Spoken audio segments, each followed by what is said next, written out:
Hello বন্ধুরা, কেমন আছো তোমরা সবাই? নতুন একটা ভিডিওতে তোমাদের সবাইকে ওয়েলকাম জানাই। অনেকদিন পরই আমি তোমাদের সাথে একটা ছোট্ট মিনি ব্লগ শেয়ার করছি। প্রত্যেক বছরের মতোই সেম একই এই বছরও আর কি সন্তোষী মাতার বাৎসরিক পালন হচ্ছে। আর যেহেতু আমাদের বাড়ির সামনেই, তাহলে তো যেতেই হয়। কিছু না ভেবে আমি আর বড়বাবু চলে গেলাম, আর ওখানে যেয়ে দেখি প্রতিটা মানুষ এসছে এবং সন্তোষী মাতাকে প্রণাম করছে। তো চলো তোমাদের সাথেও শেয়ার করব। সামনের দিকে যাই, এগিয়ে দেখি কি হচ্ছে ভিতরে। যেহেতু আমার জানা ছিল না যে না খেয়ে পুষ্পাঞ্জলি দেয় এখানে, তো সেহেতু অনেকটা টাইম আমি না খেয়েই ছিলাম। ব্যাস কিছুক্ষণ বৃষ্টি হওয়ার পর সবই গড়বড় হয়ে গেল, থাকতে না পেরে খেয়ে নিয়েছি।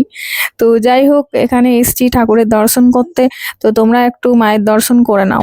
আর এই যে দেখতে পাচ্ছ, এটা হচ্ছে মন্দিরের বাইরেটা। আর লোকজনের অনেক ভিড় এই কারণ এখানে খাওয়ান দাওয়ানের ব্যবস্থাও আছে। ঠাকুরের প্রসাদ না খেয়ে কি আর বাড়ি যাওয়া যায়? তাই কিছু না ভেবে বসে গেলাম। আর এখানে খাবারের মেনুতে ছিল গরম গরম নরম নরম পোলাও, আর সঙ্গে ছিল আলুর তরকারি, আর ছিল বোঁদে, আর ছিল পায়েস। যদিও আমি হালকা একটু খেয়েছিলাম, তো বাট ভালোই লাগলো। তো চলো খেয়ে দিয়ে একটু হাতে চলে গেলাম বাড়ি। তো চলো আজকে ভিডিও এখান পর্যন্ত, টাটা।